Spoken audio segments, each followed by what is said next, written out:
Oh, that is so much better. I was not at all presentable. You'll have to excuse me. Dead for 200 years.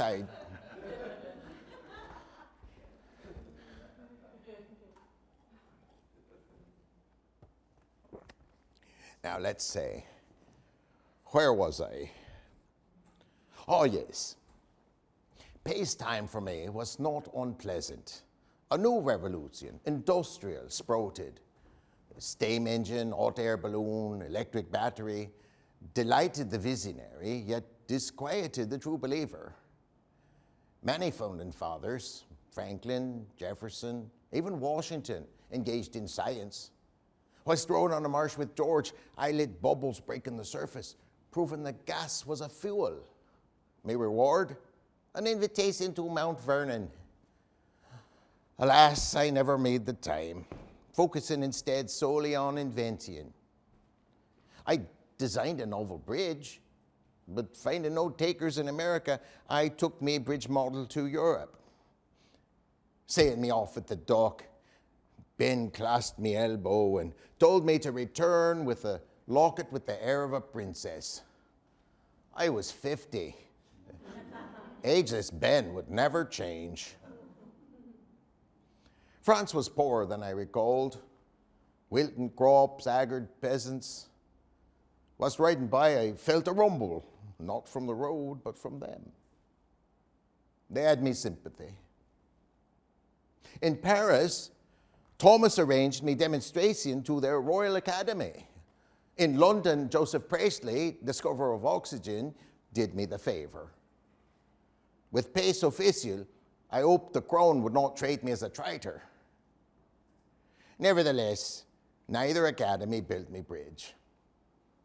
Instead, a forge we had visited built me design without involving me, despite me patent. It was the longest, lightest, first bridge of its kind in the world. I visited me old home. So many memories, so much joy, I could scarcely swallow mother's tea. Elated as we were to reunite, so were we saddened to part. Surely I would sell another invention and see her again. I arranged pensions for mother and me surviving wife. My ex looked bitter. Oh, sorry, I might have thought that out loud. Elizabeth grabbed me elbow. Your scribbling enables you to pay us pensions now. Why could you not have used common sense years earlier? To that I had no answer, and no time to tell it if I did, as she fired off more critique. You presented that petition to the king at the urging of me father, another man lacking the sense of a goose. Listen to your old wife, Tom. Do that again, as you certainly will, and you shall put yourself in even greater jeopardy.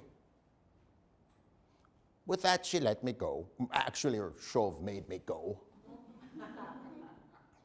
Unable to contest her burden, I carried her words with me. My mood lifted in London. Laden Whigs came to inspect me bridge design and, discreetly, the author of Common Sense.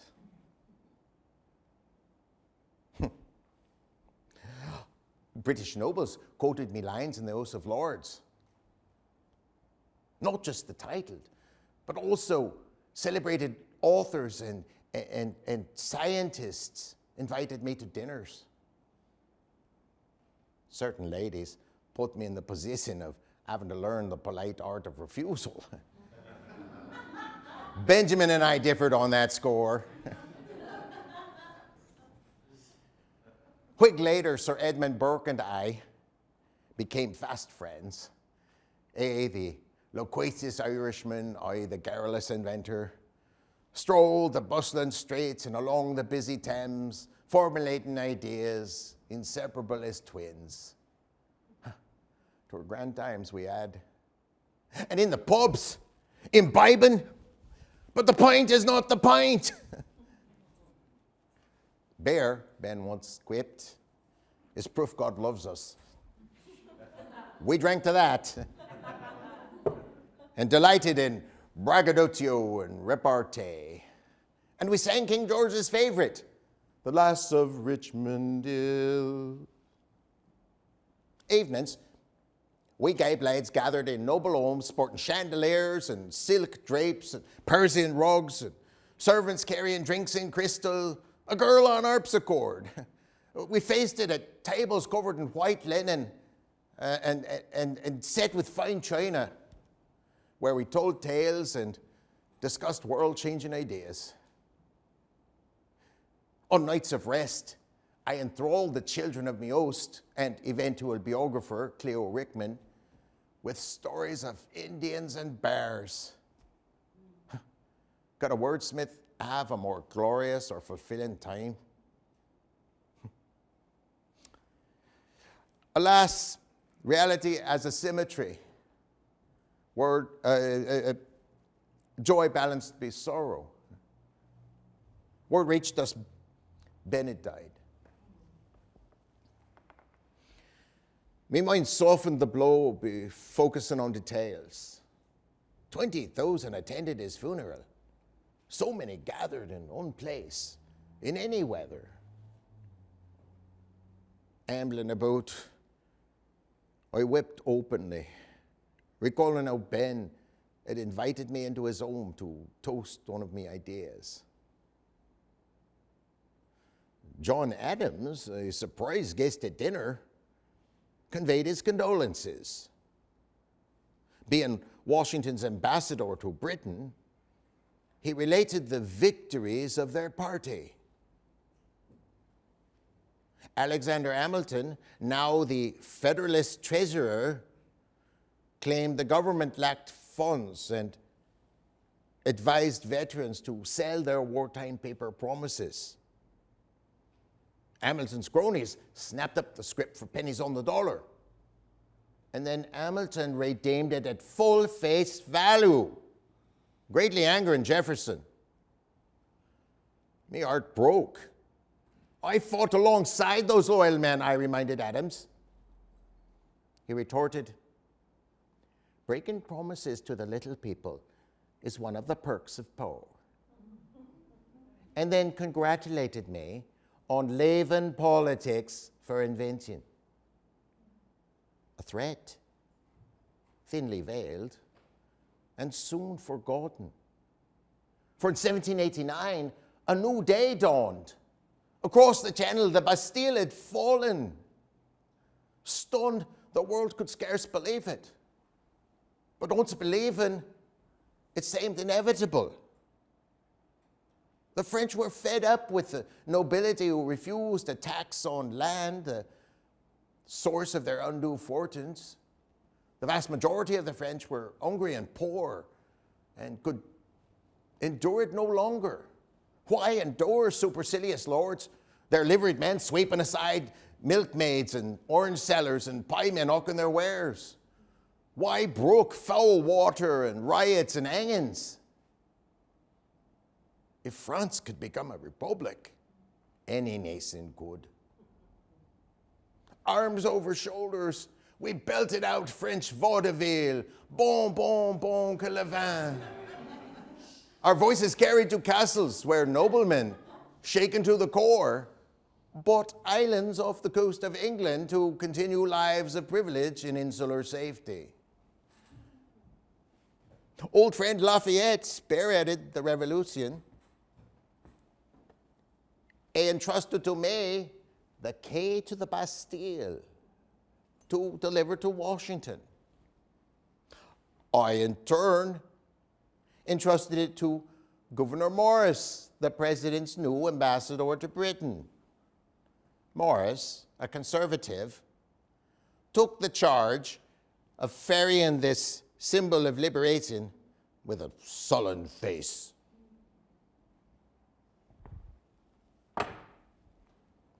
Prime Minister William Pitt was half the age and twice the resolve of most lords.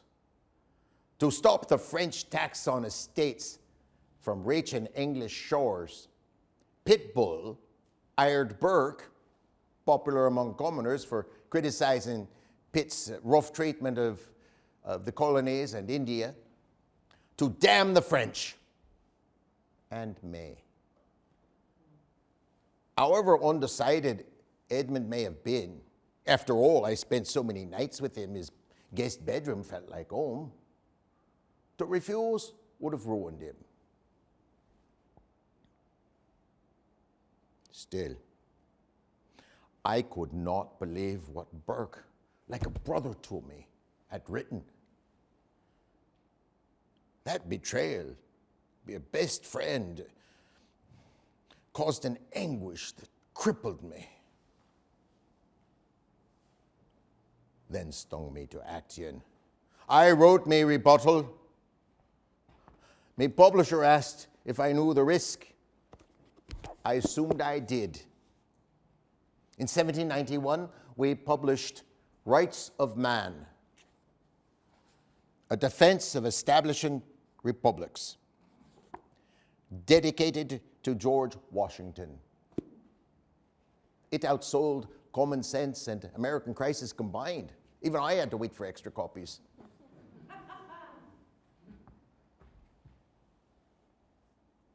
Our circle of writers, leaders, scientists, whom Edmund soon quit visiting, laughed when he ranted that lords were buying more copies of his book, more copies of me book than of his.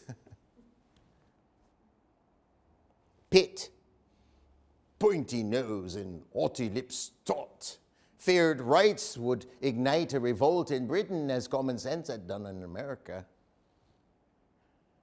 Yet to avoid a revolution, surely Parliament would pass reform.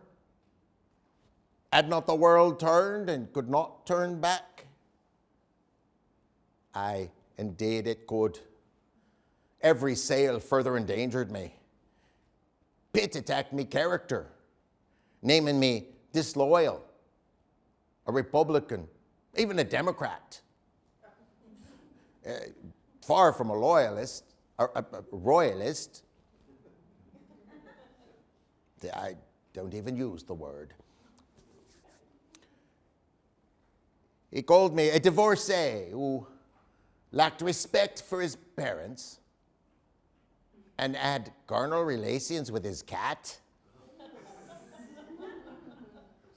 Is that what animal lover means to an aristocrat? Pitt's newspapers circulated his fancies in editorials. Paid publishers did so in free pamphlets. Some succumbed. Rather than doing the hard work of winning justice, some oppressed peoples side with their oppressors to at least feel powerful. When someone draws back the curtain and exposes their self-delusion, those sycophants seek vengeance. Rabble roused, Pitt felt safe in intensifying his attack. His thugs threatened me publisher, arrested people for quoting rights in public, and assaulted me in the street. Even in the 50s, I gave them as good as I got. Almost. Pitt ordered me to court to face a charge of sedition, punishable by death. I proclaimed myself eager to have a forum before all me countrymen. Realizing his tactical blunder, Pitt then aimed to silence me. One evening, artist-poet William Blake burst into Priestley's apartment during supper and warned me not to return home, whence he had come and where he had seen Pitt's thugs hiding bearing weapons of murder. Blake and Priestley ordered me to flee London at once. Uncertain Pitt would go so far, I quipped, surely I had time to finish my dessert first. Neither man laughed. Me bravado, both said, would cost me me life. Me fourth brush with death. Standing on the stern of me getaway ship, I watched Pitt's engine recede into the mist. I doubted I'd ever again set foot in England whilst me mother lived. That loss hurt deeply, however much a citizen of the world I may have been. Reaching France, I stepped from frying pan into fire. The militia sneered and said I looked noble, hardly flattering me at all. No, I am a comrade of Lafayette. Bayonets pointed, they marched me to their fort. Whilst officers fretted, I gathered that Lafayette was now a fugitive. A turnabout I should have kept in mind. Reversing tactic, I repeated my own name. Once they believed I was indeed the author of Rights of Man, which had been translated into many languages, their faces transformed as if on Christmas morn. To have joined them, the author of the work that defended their revolution against their eternal enemies, ignited an outburst of solidarity. Their elation lifted me spirits. Crowds bestowed salutes and flowers and hugs and kisses and feasts. At a Bastille Day celebration, John Paul Jones and I raced to and fro, holding high the stars and stripes. Thousands cheered us. At a banquet at the Tuileries, from the dais, the mayor of Paris presented me to hundreds of leaders and nobles and men of letters, scientists. To revel in that moment with Ambassador Jefferson would have been perfect. But Thomas had already returned home to Virginia with his family. His replacement? Gouverneur Morris. A reputed lecher, Morris hobbled about on a peg, having lost his flesh leg to an irate husband.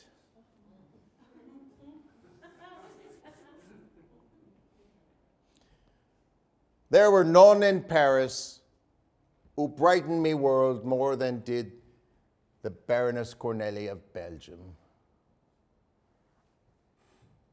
Saying her attraction to me and indifference to him, Morris grimaced and thudded off, leaving us alone.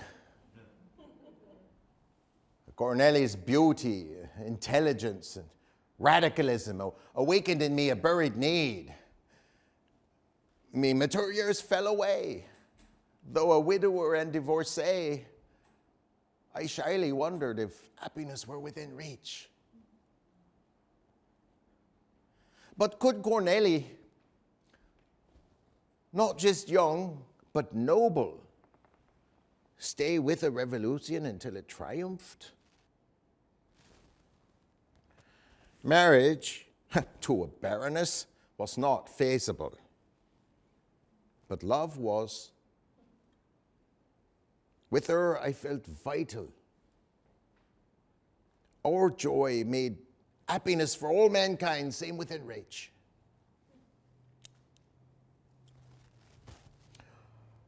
Morris endured, knowing of the romance that infused our hotel, an hive of idealists from around the world, until he could have me at his mercy.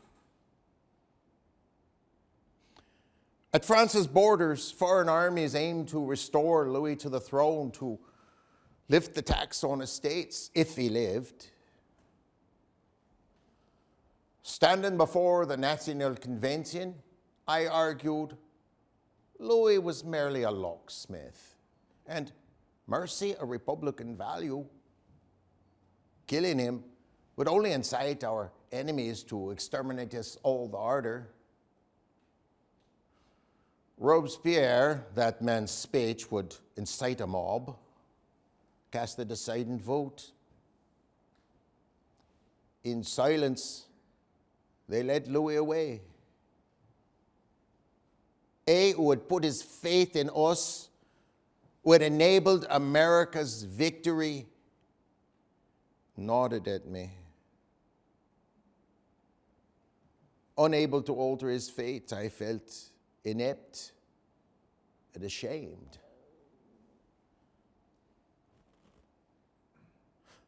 Crowds at the guillotine stood stunned. Never before had commoners done such a thing. What would happen to them now? Yet with the deed done and the king's head rolled off his shoulders, they erupted in mad defiance. Some dipped handkerchiefs into puddles of royal blood and taunted the other monarchs of Europe. If armies were to defeat France, they'd have to kill rabid dogs. Were I to write common sense for the French, it would be to incite peace. All wars create widows, orphans, parents minus progeny. Some families absent providers starve. Everyone fares the worst. Having belligerents upon the land deflected suspicion from those who would settle old vendettas through theft and arson and even torture. Captured soldiers wasted away in dark, cramped, filthy cells in hot and cold, disease-infested prisons. Escapees would do better to hole up in a cave for a year. Over me argument, Robespierre won a declaration of war on England, giving Pitt what he'd not had before, a common enemy to unite all the English.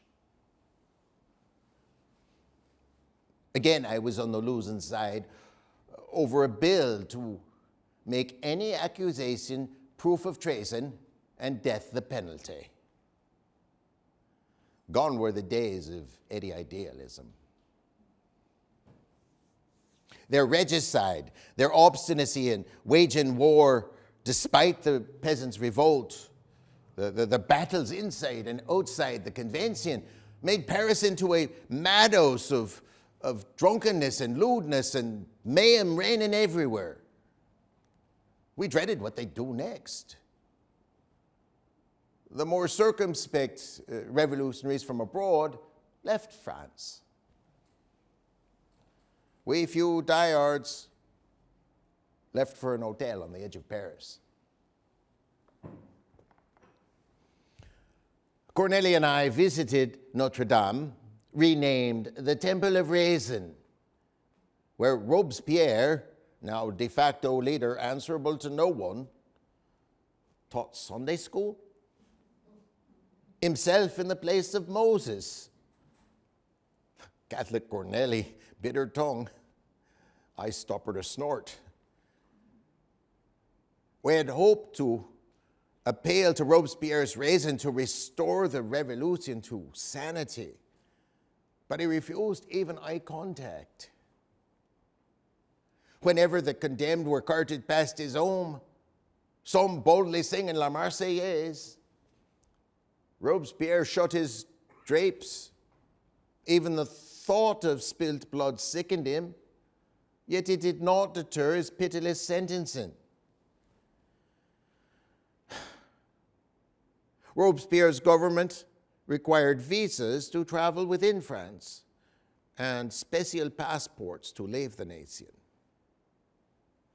The night they beheaded the naive Marie Antoinette, barely recognizable after a year in prison, Corneille announced it was time to flee. If caught, we could be executed. But if we stayed, we surely would be. Corneille saw that I was torn between me princess and me purpose. I still served on the committee to draft a perfect constitution. Let this madness pass, I could help the cause. I chose me purpose. Staying made me question me sanity and made her question me love. That cut deeply. Corneli so tender and loyal. She twisted away. I brought her tresses to me lips, and wordlessly we wept together.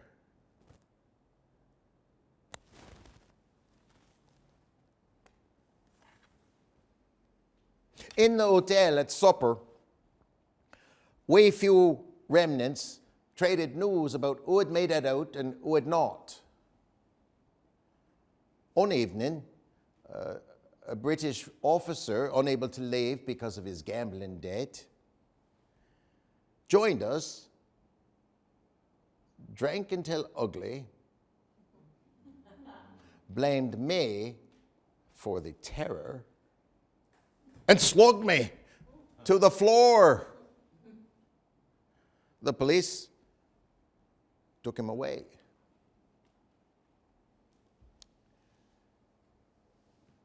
But given that assaulting a delegate to the National Convention was a capital offense, the incident was sure to bring me unwanted attention.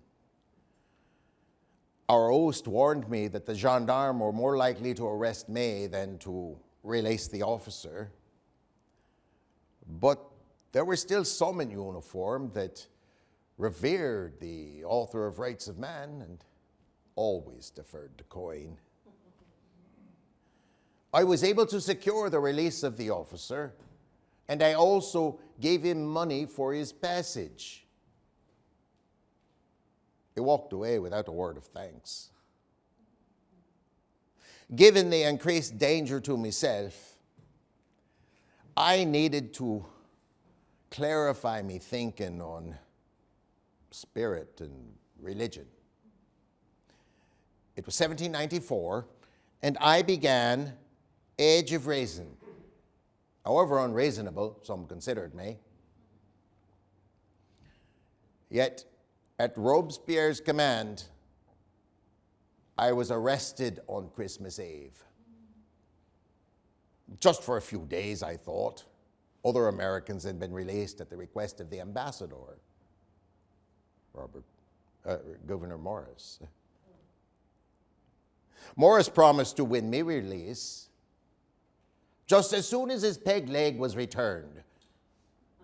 Whilst fleeing with his mistress, he had tossed it out the window of his carriage to distract the fanatics chasing down any fancy coach.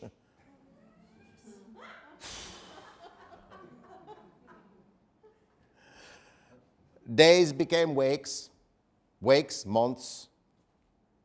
Our captors barely fed us. The seasons froze, then roasted us. Prisoners who were led away screamed in terror.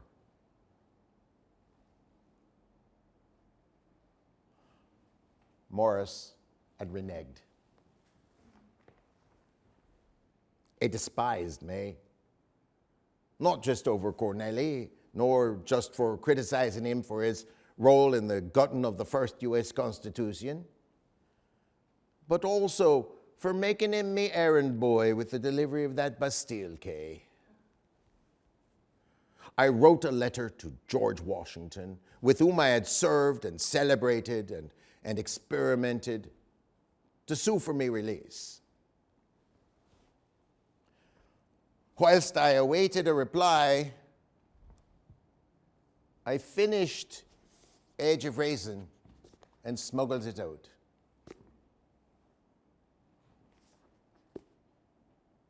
Washington never replied. Incensed, I excoriated him in print.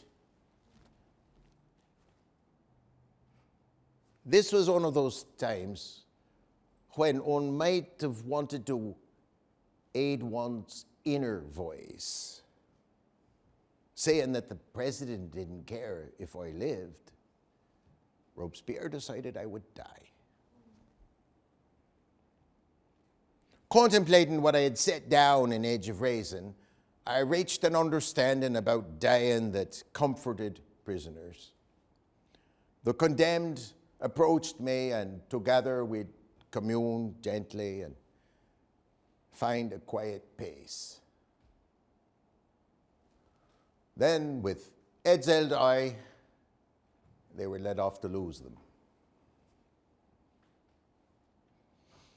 Back in me cell, I grew favored, gasping for breath, hot sweat running down me face. Typhus once again. Me delirium grew dark. Hooded shadows hovered, damning me.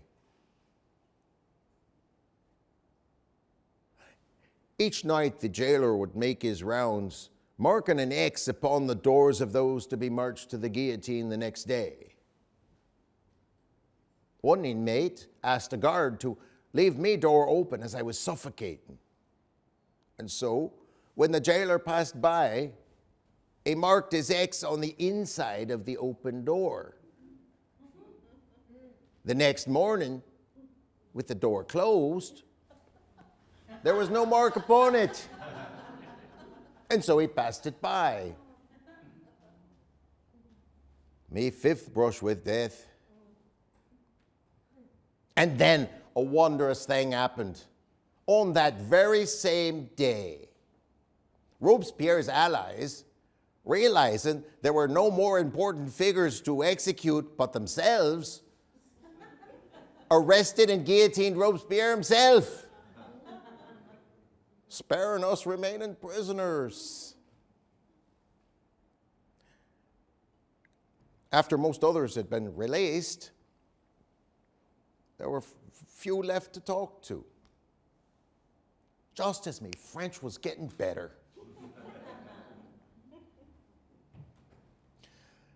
America's new ambassador to France, old friend James Monroe, discovered I'd never been frayed. He did not recognize the filthy, frail, unkempt man before him. Nothing like the robust specimen you say. He brought food, a blanket, and news. Me mother had passed, never knowing her son's fate. To deflect me sorrow, Monroe turned to politics. It seemed Washington and Hamilton had drafted and led an army into Pennsylvania to quell farmers resisting a tax on whiskey. The farmers much preferred a tax on land, which drew greater revenues from the cities. But with soldiers spending their pay, the value of land, much of it owned by Washington, had doubled. At least Washington spared those rebels. He pardoned them. Hamilton wanted to see them hanged as a lesson to plebes. Finally, Monroe won me release. Ill as I was in body and soul, the Monroe's hospitality barely thawed me. It was the affection of children that finally restored me to the company of men. The convention invited me back, by way of apology, I suppose. Once I did attend, but it was low theater. Heated debates over mundane issues. And the streets of Paris were still clogged with madmen. No, I had me fill of France. More than anything, I needed to face Washington. But sailing the Atlantic was risky. Britain and France were still at war, and the British Navy attacked French ships and boarded American ones to impress the sailors.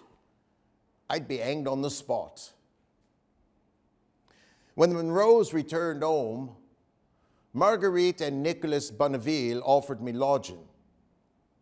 Nicolas led France's Illuminati, a secret sect that unnerved governments who naturally frowned upon divided loyalties. Somehow that group managed to avoid the terror unscathed. In 1797, at 60, I read and wrote in quiet cafes. Jefferson wrote that the president had resigned. In his farewell address, Washington warned against keeping large standing armies during peacetime. Yet against Pennsylvanians, he had led an army twice as large as he'd ever led against Britain.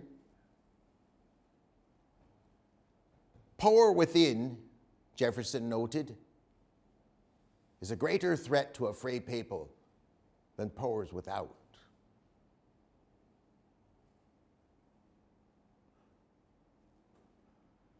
For hypocrisy, religion reigns. Unspoiled Anglican bishop opined, God in his wisdom made rich and poor. No. God made us able to discern his design and the remedy for poverty. Physiocracy. My latest book, Agrarian Justice, elaborates. I predicted that the Bank of England, deep in debt, would collapse.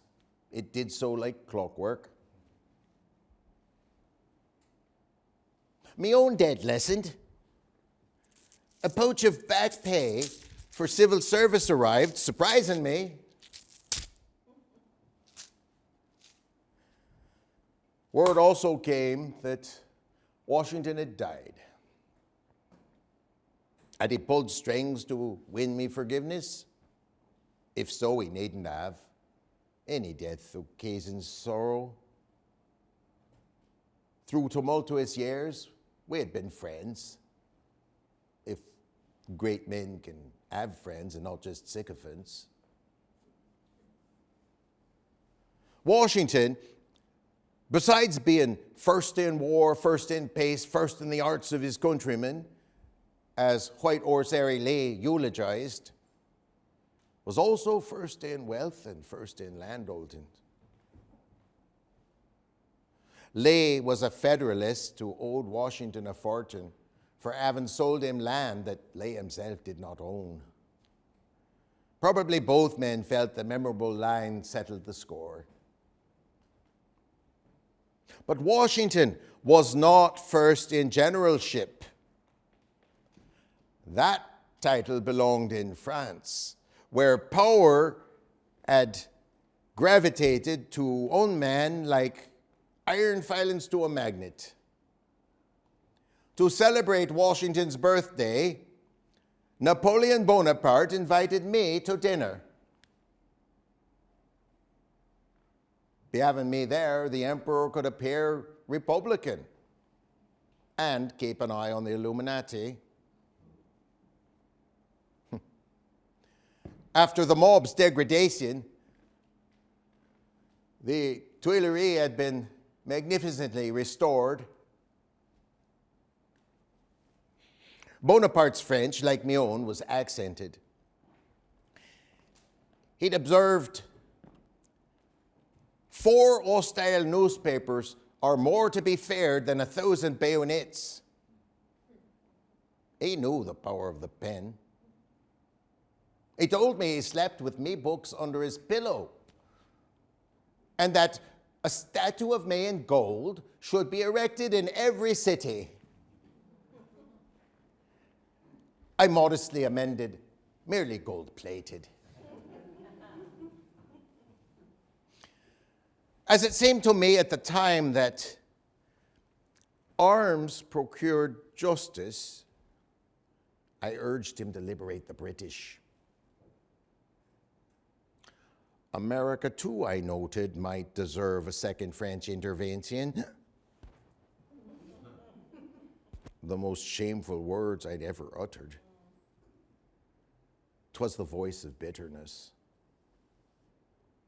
When I laid out my plan to invade Britain, the world's greatest general scoffed.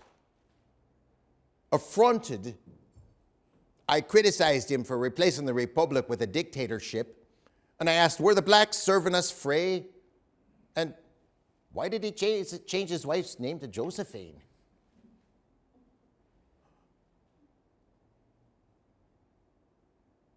The general's officers at the table stopped chewing. Napoleon stabbed his roast with his fork and told me to tell Jefferson to pay back some old loans. In an ardent voice, he added, for non-debased coin, he might make Louisiana available. Our dinner ended coolly. You've noticed I cannot easily hold my tongue. But Napoleon was not the first potentate I'd upset. You'll recall Robespierre and Pitt and the Morrises and Adams and Hamilton and others. But I had survived. I just needed to survive a little longer until I could sail for America.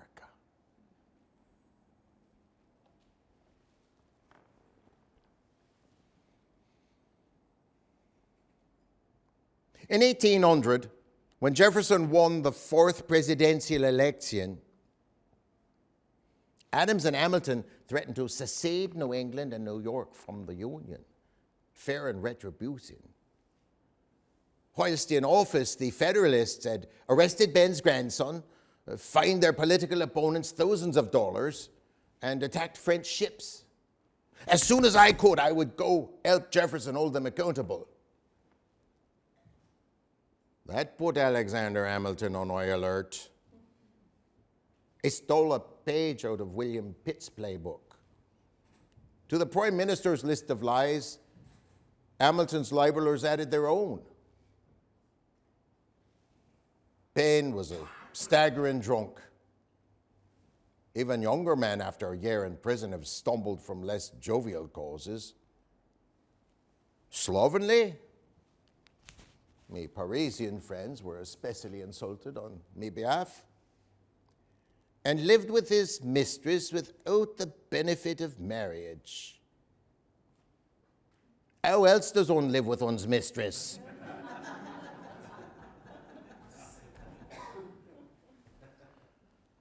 Reading those things in the Federalist newspapers enraged those who knew no better. At last, the British and the French reached a new truce. The Bonnevilles asked to sail with me to America. I gladly agreed.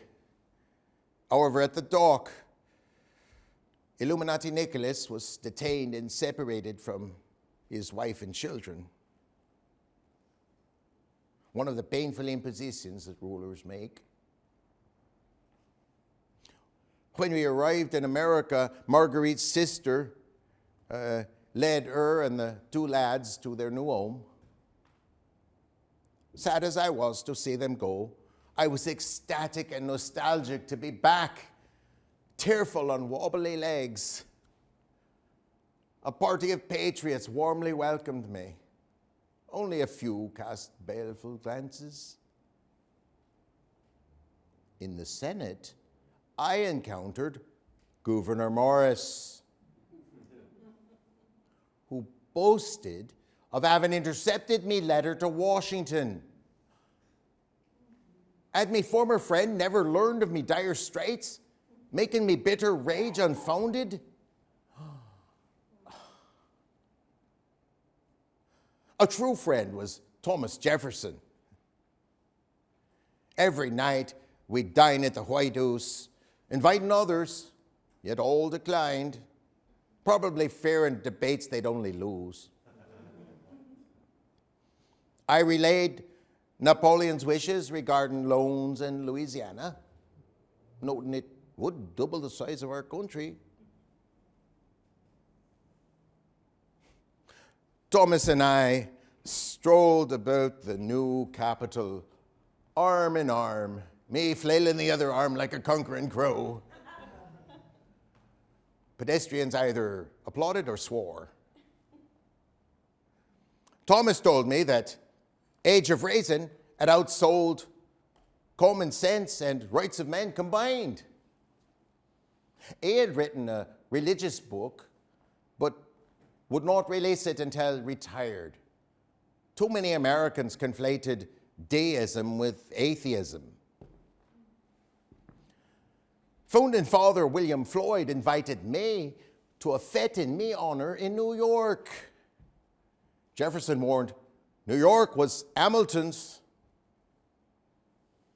In an effort to keep John Adams in the presidency, Hamilton had tried to miscount the state's electoral votes. In a democracy, imagine. He would surely be in attendance at me fete, if only to mute it. Going north, America became less Republican and more Federalist. Is it any wonder Baltimore, Philadelphia, New York were, for the first time, afflicted by the same poverty that damned Paris and London? On the Isle of Manhattan, where we founders and others once celebrated wildly, straight urchins paid by someone now threw rocks at me. At the gala, guests bustled forward to welcome and thank me. Overcome, I hugged them all. It felt like old times. Being served by blacks, I asked host Floyd, were they free? During the Revolution, I had written a bill passed by Pennsylvania unchaining 6,000 human beings, the first state to do so. New York had yet to take that liberating step. I cited the conditions outside, the beggars, the vacant lots, the rundown shacks, and me new book. Everyone was, of course, familiar with physiocracy, concentrating a tax on land and then paying citizens a dividend. Hamilton, trailed by his minions, joined us. They aped the English nobility, wearing the latest fashions and sniffing snuff. Hamilton shook me hand, surprising me. A lawyer, he had just won an incredible settlement, hundreds of thousands of dollars. Surely an anomaly, not a precedent. He questioned the fairness of physiocracy. Whilst every resident receives the same size share, the gentry owning the best land and the merchants owning the best locations pay more. Precisely, I said. Owners owe. Bowing stiffly, he beckoned to his valet, who glared at me.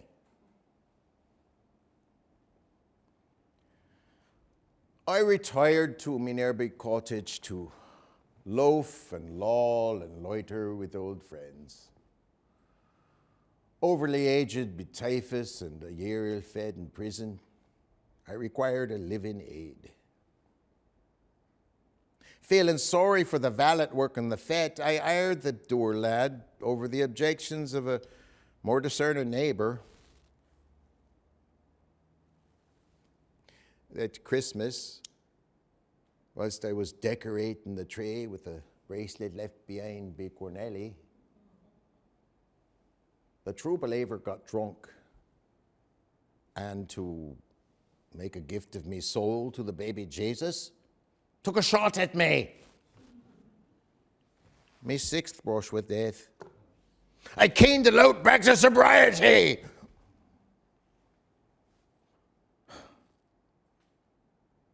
A society's ethics can be judged by the way it treats its weakest members. The police, Federalist to a man, told me it was too bad me husband had missed. An atheist would be dead and they could hang a drunkard.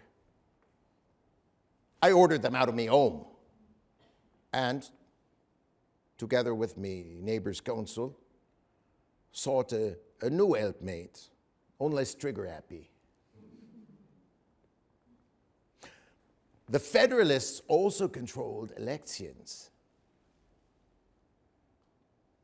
When I went to vote, the clerk blocked me for being an immigrant, embarrassing many witnesses. I demanded to know how immigrant Hamilton not only voted, but sat in Congress. He did not denounce George Washington, the clerk told me, and threatened to have me arrested. Unable to choose me representative in the republic I helped found, pierced me heart more painfully than if me husband's bullet had found its mark. Kicked aside by politics, I was lifted up by religion. In 1807, at 70 years old, I still received a steady stream of visitors. One guest, leader of a sect building temples across the country, told me that Christians had launched a second awakening to eclipse the fame of Age of Reason. They doubted reason, yet they railed against greed, poverty, alcohol, slavery, denying rights to women. A delightful irony. Could me life have had an unplanned purpose? Upon parting, the pastor offered me a free plot in his cemetery. I thanked him and added, as I was in no hurry, please do fill it without me. Still above ground, I lived with family, or a family lived with me, that of Bonneville. Whilst missing Nicholas, Austin, Marguerite, and the two lads made me happy. The boys complained of being bullied by the children of Federalist townsfolk. But the three of them cared for me far better than did my husband Shooter. Marguerite would shop for all the items a French lady needs and charge me tab. Hamilton once wrote to Lafayette that law was a way to fleece one's neighbors. A lawyer of Hamilton's New York school got the impression that royalties had enriched me and sued to capture them. Of the nations that tried me, England and France did so for me life. America for me livelihood. The plaintiff levied the usual slander. The defense countered with facts. Those against me were mostly young and had heard of Paine as a corrupter of America. Those for me were mostly old and called me the creator of America. When one witness confessed that the lawyer had rehearsed them, the judge lost patience. But I did not lose me last opportunity to address me compatriots. Noting that political behavior rests upon economic custom, I echoed Ecclesiastes, urging all to share the earth, be sharing her worth. I then turned from their minds to their hearts. I asked, was what we rebels created progress or a brief aberration in human nature? The cold ends of time have dimmed people's enlightenment. Our long ago blood and dreams now amount to mere slogans devoid of truth. When America ceases, remembered only as humanity's noblest work of wisdom, grandest scheme of glory, fairest cause of freedom. People's sorrow shall be infinite. Me tormentors bowed their heads.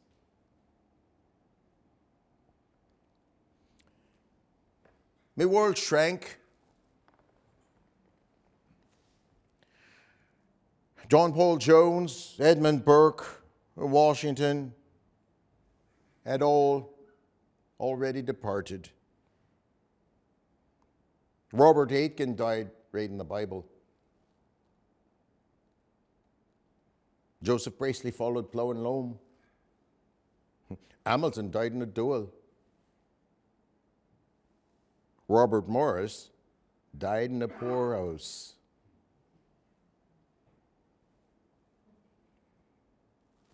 My ex-wife wrote,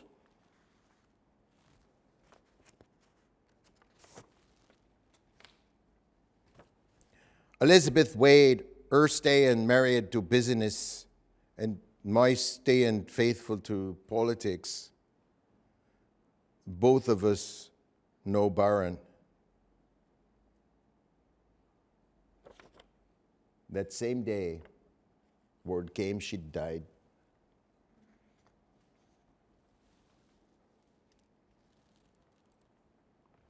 Me turn approaches.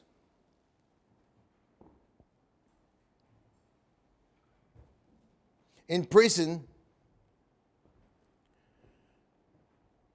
age of reason comforted the condemned.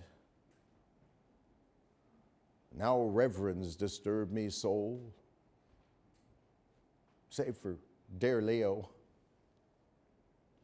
defrocked for embracing me policies. What would your flock have done if you had embraced me person?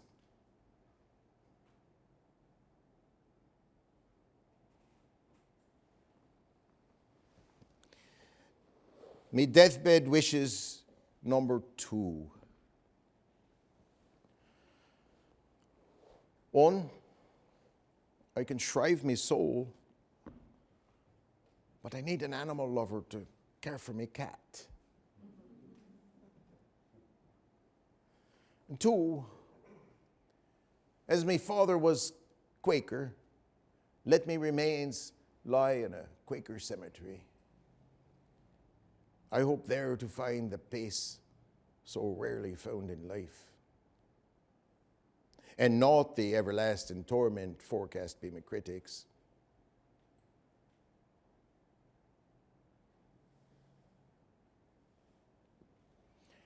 Me 7th brush with death is me last.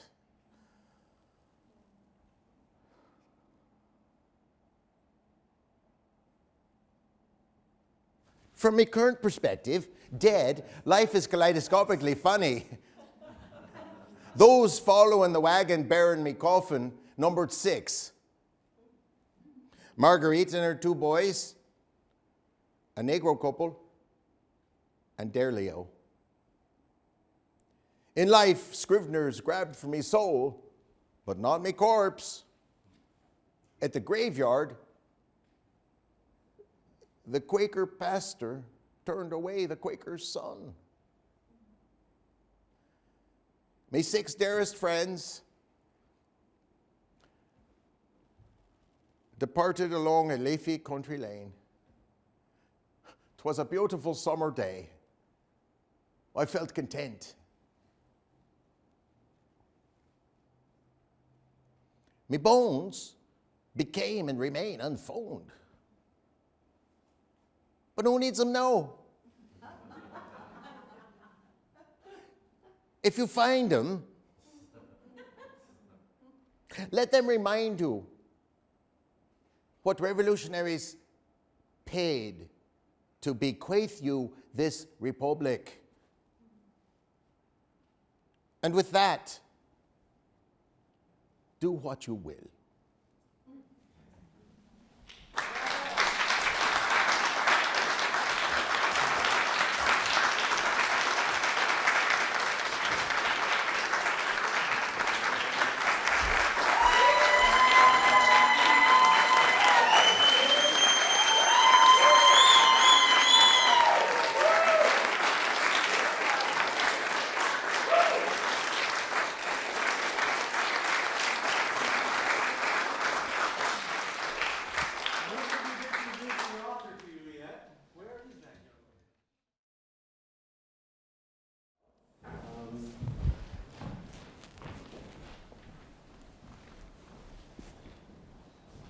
Nice that you were fully dressed.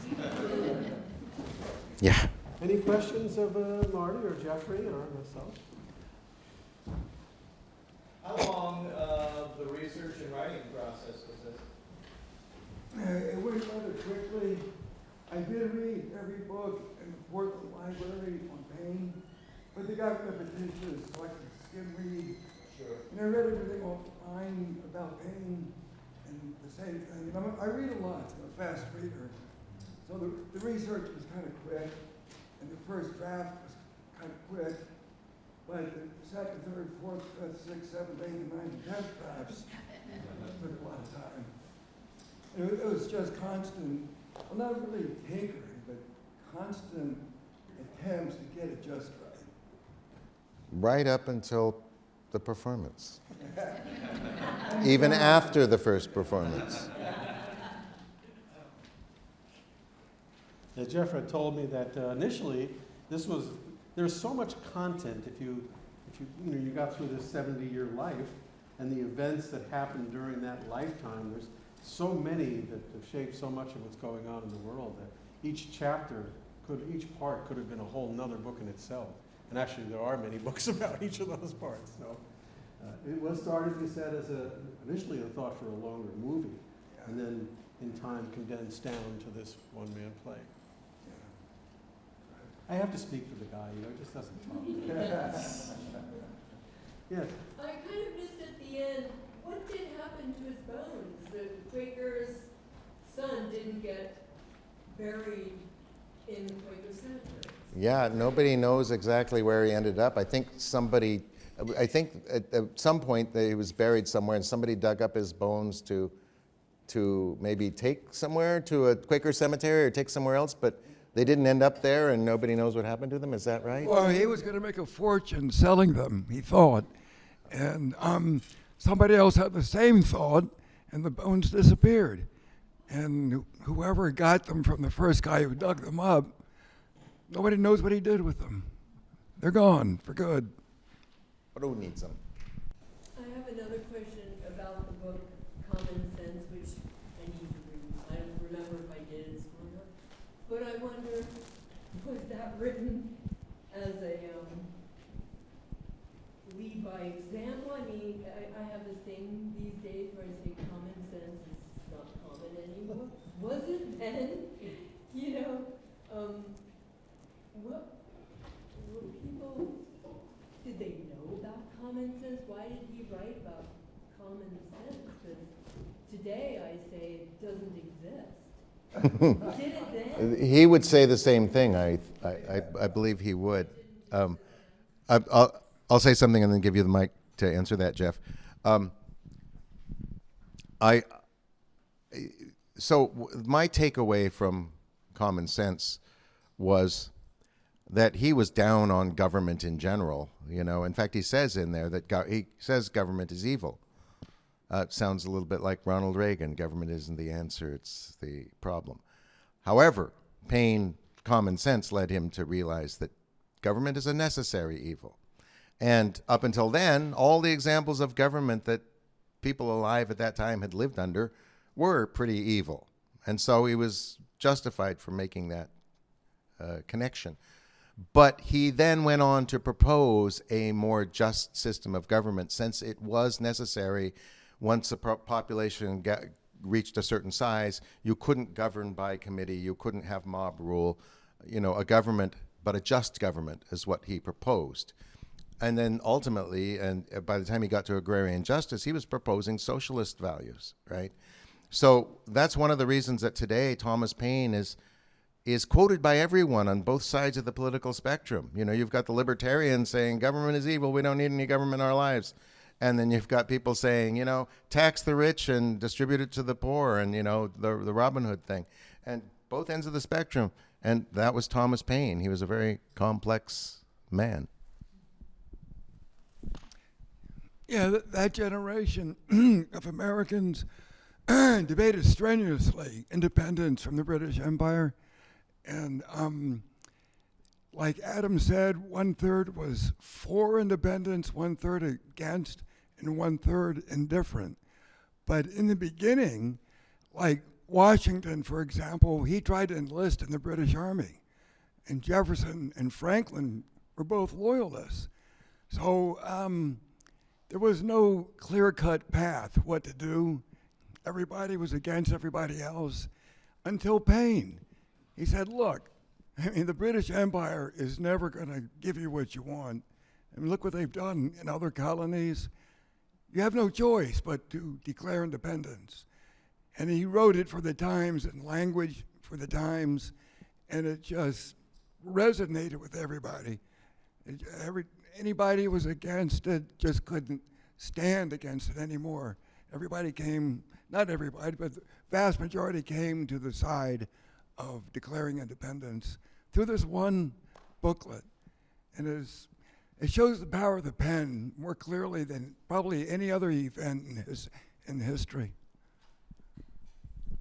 Also, I was just talking to Jeffrey about this before today's show. He says it sold hundreds of thousands of copies. Why am I in the accent? It sold hundreds of thousands. I can't even get out of it now. It sold hundreds of thousands of copies in a sparse country half illiterate. What did we decide? Like 2.5 million people in America, and yet half of them were illiterate, if not more than half. And it sold 100,000 copies in a collection of colonies that didn't have a distribution system. They didn't have a system of commerce that you could simply publish a book and everybody could go to Amazon and download it. Say, Amazon wasn't there then? Yeah, so the fact that they had 25 reprintings of Common Sense in the first year alone, that was how much the demand was. And yet these people were scattered all across the countryside. Most of them didn't live in cities. And to even know about the book, let alone want the book and acquire the book, that was a feat in and of itself. And so, but what I said to Jeff today, I said, it dawned on me, it's like this morning in the shower, I'm thinking about this. It's like most of those rural homes, the only book they had was the Bible. There were no books in those people's homes. They couldn't afford books. Most of them didn't know how to read. They couldn't afford to send their kids to school to learn how to read. Maybe there was no school. So the only thing they had, yeah. And so Common Sense was the first bestseller in the English language. And it went to people who could maybe barely read, but they took it. This is my interpretation, but they probably held on to it as dearly as the Bible because books were so rare in their lives. Yes. That's a question for Marty. Hey. As an actor, there's obviously a lot of lines, a lot of rehearsal you had to go through.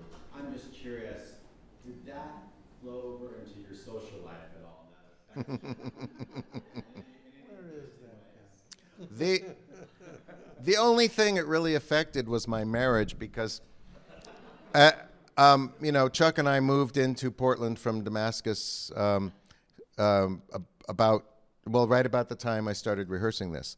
And my method of rehearsing is when I'm walking to coffee. One of the reasons we moved was to be in a walkable neighborhood. So I'm walking to coffee, breakfast in the morning, I'm rehearsing. And then in the evening, we'd walk to dinner together, somewhere up on Alberta Street or somewhere, Killingsworth. And I'd be rehearsing as we're walking. And so the poor guy had to hear it over and over and over again. But I tried to... Your husband is the understudy, just so you know. Yeah, right. I told him that, yeah. When I caught a cold just before opening night, and it was his cold. He'd had a cold for a week and a half, and we'd been distancing, and he had a mask, but I got it anyway. And I said, okay, well, if I'm too sick to perform, you're my understudy. But no, I mean, other than in class where I workshopped the scenes, I didn't bother anybody else with it, I hope. Except the neighbors that I'd walk by and they'd hear me talking to myself in this weird accent. Have you toured this show, or are you going to? That's the hope. Of course, having not done this before, and I'll just add from my perspective, just because I'm the guy in the middle here, but I was approached by Jeffrey, who had written this wonderful play, and he had found someone who said, I'd love to do the play, and then they were looking for somebody to kind of, well, how do we make it happen? So that's how I got enlisted, and that's also the next level that we're thinking about, is where do we go from here? And I think there's some things we need, they've talked about changing and making some, and you are really all our guinea pigs for all of that, so your questions are really important to us. You'll probably need to write a musical. You know, I'm the one who I said, where's the music? Well, I said, some people said to me when I was working on this with these guys, they said, what is this play? And I said, well, it's Hamilton with one actor and no music. And I said to Jeffrey, like, the minute I read this thing, I said, this is the rebuttal to Hamilton, okay? You know, this is this shows Hamilton for who he was. He was a greedy, money-grubbing, soulless, I don't know. But he could sing really well. We've actually got some requests, believe it or not, in London and in Ireland. Jeff was telling me how I didn't realize till Jeff had told me that they sold more copies in Ireland than they did in the United States. Of Which one? which one? Of Rights of Man. Yeah. Yep. Paine is more popular abroad than he is here at home. Oh, home is more religious, and Europe is more rational. You did a lot of research on this. You read a lot of books. You got yourself into it. What surprised you? What surprised me is that the slander of Paine in his time to discredit him, reduce him, is ongoing, even in academia. And that shocked me. I mean, here's a man you can argue and make a good case for being the creator of America. And who's heard of him? You know, very few people. And that blew me away. Do you have is there one book that you thought was particularly good about this? Yeah, and it was written like 200 years ago by his biographer of the day, and guy's named Cleo Rickman. And it's really chock full of so much day-to-day reality for 200 years ago. And if you like history, it's really close up in your face history. What was the incident or something you came across that started this concept for you, Jeff, of wanting to create this? He was just the complete person. I mean, he was smart, he was principled, he was talented, he was generous. You felt like the same guy. Yeah. Yeah, you're right. You know, it made me feel like a reincarnation of Paine. But no, he was all those things. He gave so much of himself, and the story's a tragedy, you know. He was really, really unjustly treated. And so I wanted to set the record straight, basically. So where did you get the experience to know about him? To know Oh, I'm a lifelong political activist. So I know all these guys from the past and the present. I mean, you know, I could write one on Che and so forth. So. Another question back there. Were you asking a question? I saw you. No. Oh, I see. Okay. Well, thank you all. Thank you.